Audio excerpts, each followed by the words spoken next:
Ladies and gentlemen, Mark Messier. Yeah. How you doing, brother? I'm doing good. I'm not going to eat my ice cream with a fork. I can guarantee you that. Have you ever? I can't remember ever doing that, but I don't cut my pasta either, so I'm not going to do that. Your what? You don't cut your what? My pasta. Some people cut their pasta. I mean, who does that? Okay, so is a Canadian thing to say pasta? It is pasta, yeah. Okay, so sorry about we're eating pasta. Okay, I love. I haven't lost my Canadian accent. Good. That's great news, especially in the world that you're in now. Moose, let's talk about the finals here. Let's talk about this Florida Panthers team. Obviously, last night was just a full ass beating, both fighting, I would say, at the very end, and then also in the game of hockey. What are your thoughts on what the Florida Panthers are doing? And was this just a bad game for Edmonton, or is this a sign of what the rest of the series is going to look like, you think? Well, it's incredible what the Panthers are doing and the energy and the commitment that they're playing with 3 straight years to the finals there. This is a very impressive hockey team that we're watching right now. They are completely aligned in everything that they do. You talk about a culture, you talk about having an identity. Well, we're seeing it firsthand with the Florida Panthers right now, what that looks like, what a culture looks like, what an identity looks like, how they play to their systems and how they play to their talent. This is incredible to watch, to be honest with you. It was not a good night for Edmonton. They completely lost their composure. They completely lost what they do well in this game. They basically took the 2 greatest players of their generation out of the game by taking just undisciplined penalties, not playing with any discipline whatsoever. And it was not a good night for the Edmonton Oilers. Having said that, the series is a long way from being over. I know the Oilers are going to regroup, but they can't afford to continue to play like they're playing right now. That was not a good look for the Oilers. They weren't playing tough. That is not tough hockey. What's tough hockey is watching the Florida Panthers play. They're playing tough hockey from whistle to whistle. And all the other stuff that the Oilers were doing after the whistles is not, in my estimation anyways, called tough hockey. Yeah, and the Florida Panthers answered all the after the whistle stuff that was happening too. That's kind of their MO. They love being in the mud down there in the ice. And I like the fact that the team that is the best in hockey right now is a tough team, an actual tough team, this Florida Panthers team. And they take pride in that style of hockey. Right there, the last highlight we showed was Sam Bennett getting 2 hits on 2 different guys. Then I think back-checking or whatever, then going down and scoring on the other end. Just a sequence here that basically embodies who the Florida Panthers are here as a team. And this is in the Stanley Cup Finals. Go ahead, Mark. Oh, you just hit the nail on the head. Where you talk about embodying what the Florida Panthers are. This guy is that in every sense. He plays with emotion, but he doesn't lose composure by doing it. He plays a 200-foot game. He can wallop you with a body check like we see on the clip right here. But then to have the legs to get up ice or get back down the ice after the long shift, this guy is playing at a high level right now that I don't think anybody really thought that he could get to. He played great last year. He played great in the 4 Nations. You can see the courage that he had in the 4 Nations, sticking up and fighting for his country against a much bigger opponent, Brady Tkachuk. This is a great hockey player that is really having a great series so far, a great playoff in total. But wow, what a performance he played last night. Yeah, he's the favorite to win a Conn Smythe right now, and it's been fun to watch that entire team. Marchand just seems to fit perfectly down there. Now, with all that being said, last night they had 6 goals. 5 of them seemingly went to the same spot, stick side high. D-Bud has a question for you. Yeah, you talked about being physically tough, but mentally tough obviously is very important when you're playing that goalie position. Have we seen the last of Stuart Skinner starting in net for this series? I don't think so. I think they got to go with Skinner again. Game 4 is going to be a must-win for the Oilers there, and they're going to have to put Skinner in there and hope that he can get the job done. He didn't have a particularly good night, but I don't put it all on Skinner, to be honest with you. I don't think the team played well in front of him. We know Skinner, if he gets some time and he can get his feet set, he can make saves there. But they spent the majority of the game on, killing penalties, and Florida did move the puck around really well towards the end when the game was out of hand, but they have to ride Skinner at this point. There's no question about it. I don't see them making a change in goal. There were some short side goals that you talked about. No goalie wants to get beat on the short side on some shots that he was beaten on last night. But let's not forget, those are pretty good shots Yeah. too. A couple of up in the top corner, like you could thread the needle up there. But ultimately, Skinner's going to have to play better. He's going to have to match Bobrovsky. But ultimately, the players themselves, the team in front of them, got to put him in position to be successful, and they didn't do that last night. Stu Skin all year, great. Got hot during the playoffs, great. Then you let 6 past you. I do wonder mentally how you're able to do that. But there's your point. They were all snipes, barred down, posting in, everything hitting. But Pat, he's done that. He's done a great job of that. The last 2 years of not playing well and being able to bounce back and come in there and shrug it off. You talk about being mentally tough. You talk about being a tough hockey player. That's the kind of toughness that we need to see from the Edmonton Oilers, the mental toughness that they have to play with to get back to their game, including Skinner. They got to regroup. This is a team that has the ability to win a Stanley Cup. They got all the experience. They got all the tools that are needed. They got to go out there and find a way that makes them successful against a very confident, battle-hardened Florida Panther team. It's going to be tough to answer the call here, but I think if anybody could do it, McDavid, Draisaitl, Stu, and the boys can figure it out. Now, they did show signs of life at the very end. Go ahead, Tone. Yeah, Moose, they started a 5-on-5 fight when they were down 5-1 towards the end. We've seen this time and time in the series this year. If a team is down a ton of goals, they're like, screw it. We don't care if we get a power play against us. We're going to start a fight. Is that an unwritten rule that if you're down 5-1 in a game, in a series, you just start fighting?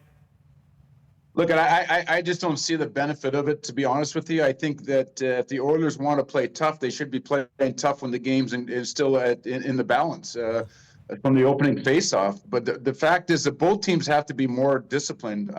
I thought both teams actually took way too many penalties, needless penalties, careless penalties, undisciplined penalties. And that should have played well into the Oilers' hands, but it didn't last night. They took too many of their own. The Oilers, if they're going to win this series, have to be on the top side of the specialty team units right now, and right now they're not. They weren't particularly good on the power play last night. Their penalty killing struggled, and if it continues that way, the Oilers are going to be in tough in this series. They have to get back to playing a disciplined hockey game, using their balance of what we've seen in the playoffs. They were getting balanced scoring in the first 3 rounds of this playoff series. Because they were staying out of the penalty box. They were playing discipline. They were giving themselves an opportunity. And when you got 2 guys like McDavid and Draisaitl, give them an opportunity to make plays in the game. Give them an opportunity. Even if the game is close, they should feel comfortable playing in that kind of game because they can make plays all over the ice and when it matters most towards the end of the game. But right now, they got to regroup. I highly suspect that they are going to regroup. They have too much talent. They have too much experience now. They got to really kind of look at what they did in this game and park it, file it, and get themselves ready to play the kind of hockey that we've seen them play throughout the season and the playoffs. On that note, Moose, Ty has a question for you. Yeah, Moose, obviously you mentioned, I mean, it's still early in this series. This thing's not done yet. But when you have a situation like last night where you not only get your ass beat on the scoreboard, but you try to mix things up a little bit and kind of get your lunch eaten in a fight like that, are there any residual effects moving forward for a situation like that? I don't think so. I mean, like I say, I don't see the benefit of last night. If I was the Oilers last night, I would have much preferred to see them playing a hard game between whistles, continually taking the body. It was 7-1, and the Panthers were still finishing their checks, legally finishing their checks. That's the kind of commitment they put into their team game. Instead of this, I would have much rather seen the Oilers really playing hard hockey towards the end, really trying to finish their check and punish the Oilers and try to look at this as it's going to go 7 games and get the benefits there. But by slashing people on the back of the legs and taking cheap penalties, that's not tough hockey. That's not doing anything to the Florida Panthers other than embolden them to what they're doing is working. I love to hear how passionate you are about not only Edmonton Oilers, which obviously you have history, but just the game itself. Like, hey, this is not how you're tough. You're embarrassing yourself here. This is not what we need in this entire thing. That's you shaking your head even more as I say that. That's exactly what you're saying here? Well, I'm saying exactly like that. There's a way to be tough and a way to play tough. But being tough is going back under pressure when the guy is bearing down on you as a defenseman and taking the body check and moving the puck. That's tough. Being tough is getting in front of the net and taking a pounding to score a goal. That's tough. This stuff is not tough. That's not tough hockey, and this is not going to win it for you anything at this time of year. This is the Florida Panthers are playing to their identity. The Oilers got to play to their identity. This is not the Oilers' identity. I haven't seen the Oilers. They consider themselves a much bigger, stronger, more aggressive team, but this is not the way to be aggressive in the playoffs. This is not doing anything to the Florida Panthers. In my opinion, anyways. I think the Oilers have lost composure. I think they feel a feeling that they're being bullied. The Florida Panthers are just playing hard hockey, hard-nosed hockey. They're finishing their checks every time. The Oilers got to respond. They got to be able to take it, get themselves up, pick themselves up, and give it back in the same way. Between whistles, hard hockey, get to the front of the net, take a check to make a play. That's tough hockey. We just heard the captain speak to the team. Yeah. It feels like that's what I felt like I was in the change room with you there. I feel like after the game, that is exactly what you would have said. That's what you want Connor to say, basically, in there to the boys. Hopefully, the message finds its home. Now, away from the series, there's other stuff happening around the NHL. Obviously, it is a professional league. There are people that get fired. There are people that move on. There's new jobs. Connor has a question for you, Moose. Yeah, Moose, did you see Pete DeBoer's comments after the Stars were eliminated about Otter? I know a lot of people, especially Stars fans, weren't happy about it. What did you think about all of that? He kind of threw Otter under the bus, and then things got contentious, I guess, in the exit interviews with players just around their feelings about it. And do you think that's probably the right move for the Stars to go in a different direction just because they haven't been able to kind of get over that hump since DeBoer's been there? Yeah, look, Pete DeBoer is a great guy. I have a lot of respect for him as a coach. His record speaks for itself. It was a puzzling move that he made at that point. As a leader, you're looking for your leader to stabilize things. To me, it seemed like a rash decision. I'm not sure why he did it. There may be some frustration. But I think the players and everybody else were just as much as shocked as we were.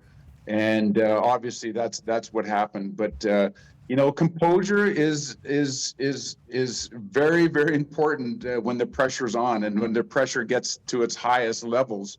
And you're looking for your leaders to make really good decisions and keep a level head and keep everything kind of simmering and give the team confidence that you believe in them. I didn't think it was a good move, and ultimately he paid for the price for it.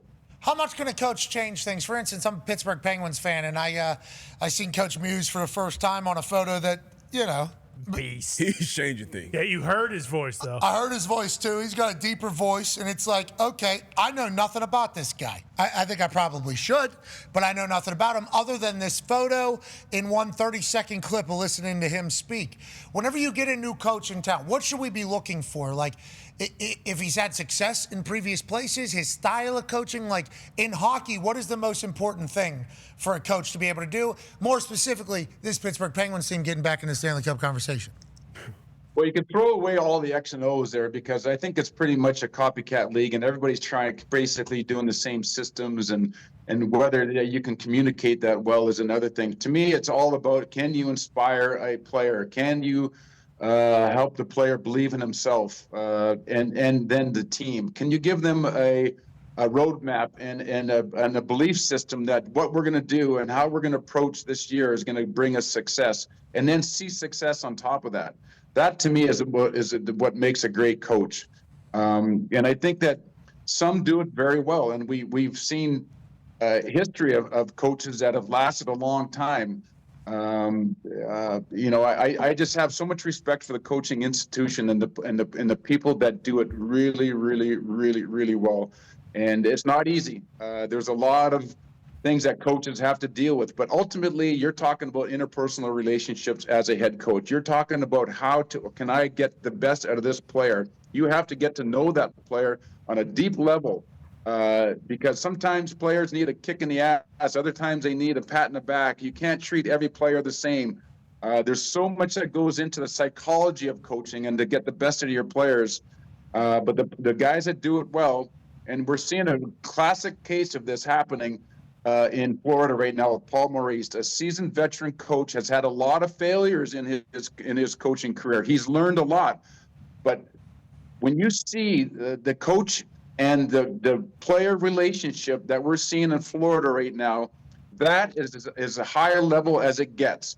The synergy, the belief, the trust, the inspiring relationship, and what you're seeing, the net result of that is the way they're playing on the ice and collectively together. The coach gives the players a voice in the room. There has to be peer pressure in the room, and if there's not, the coach can't fix that. The coach has to let the players drive the bus. Maurice has done an amazing job of doing that, all the while giving them guidance and correction along the way. That's what it looks like in its purest form. And I know there's many other examples that we've seen in other sports and with great coaches, from Phil Jackson to Pat Riley and all the greatest coaches that ever coached. Bill Walton talking about the great coach in UCLA, saying that they never used to even talk about basketball. They used to talk about life. And that's one of the greatest coaches of all time. So, we're seeing a really great example of it in Florida right now. Yeah, Mo seemingly speaks for the group. The culture in football normally driven by the coach. Coach will want to set the culture. GM gets the players, coach sets the culture. Players have to institute culture. Players always have to police themselves. Every sport, we're adults. Locker room has to control locker room. But the coach is the one that's basically saying, hey, this is the type of team we're going to be. This is what I want it to be. Here's the thoughts. Same thing in hockey, like that Florida Panthers culture. Marchand goes down there. We know exactly what their culture is. We watch them. We know exactly what their culture is. Is that Mo setting the tempo and then Kachuk and the boys taking it to as their own? Well, I think it goes from ownership right down to the general manager, right down to the coaching staff, and they have a belief system of what the culture is going to be, and then how they're going to actually play the game. And then you identify players that can fit into that culture, and then when they come into the team, you have the leadership that enables those players to come in and be themselves and their own personalities, but actually play to the system. There has to be a belief system inside the locker room that what we're doing is correct. The way we're going to play, the way we're going to try to win a Stanley Cup is correct. And so far, the Florida Panthers have done a great job identifying a way to win in the league as it sits right now. They play hard-nosed, old-school hockey that we haven't seen, and it's working. They're big, they're strong, they're skilled, but they're most important than anything, they're dedicated to their system, they're dedicated to the culture, and they got the leadership to spread the word when they have new players assimilate into the system like they have again this year. 8 or 9 or 7 or 8 new guys again this year that have been brought in, wrapped their arms around them, bring them into the fold, show them what the Florida Panther way is on and off the ice. That's building a culture. Sometimes culture gets way too overused, and nobody even knows what the hell they're talking about when they're talking about culture. But we're seeing it right now with the Florida Panthers. Everybody's trying to get one. Only a few have it. And those people are the ones that play the longest seasons in all the leagues because they're the ones that are winning. Let's talk about winning. Let's talk about what you're doing today. I believe you are golfing at an outing for Answer the Call. I just looked up this information. New York Police and Fire Widows and Children's Benefit Fund, who has been supporting heroes and their families of the New York Fire Department, New York Police Department, PAPD. I don't think I know what that is. That's a Port Authority. Port Authority. Port Authority, okay, Police Department since 1985. Thank you for doing that, and thank you to Answer the Call. How long have you been working with Answer the Call, and what does today look like for you? Well, today is always an amazing day when we're here supporting the families that have lost their loved ones in the line of duty to protect all of us. I've been on the board somewhere around 10 years now, maybe. Shortly after 9/11, Rusty Staub started this charity way back when to help the families that have lost their fathers or mothers or sisters or brothers in the line of duty. After 9/11, it put so much pressure on the charity to come up with the funds to actually take care of these kids and these families. New York has supported this charity unbelievably through the years, obviously for all the right reasons. New York has stood up and been counted when it matters most. And It's been an incredible experience for me. The relationship that I have with the NYPD and the Port Authority and the FDNY, but most importantly, supporting these families, especially after 9/11, when it puts so much pressure on all these families financially. Hell yeah, Moose. We appreciate you doing that. We appreciate, obviously, those who serve our community because, you know, those who run towards danger as opposed to away from it are a superhero. So you paying tribute to them. I agree with that, buddy. Yeah, you paying tribute to them and their families and helping them out. You're a good man, Mark. We appreciate the hell out of you. We'll talk to you soon. All right, Moose? Yeah, man, let's go. Hell yeah. You've given 2-3 speeches today yeah. that have made me want to put the boots on and skate through a wall. Yeah. Ladies and gentlemen, 6-time Stanley Cup champion Mark Messier. Hey, 6 times. 6 times. 25 years.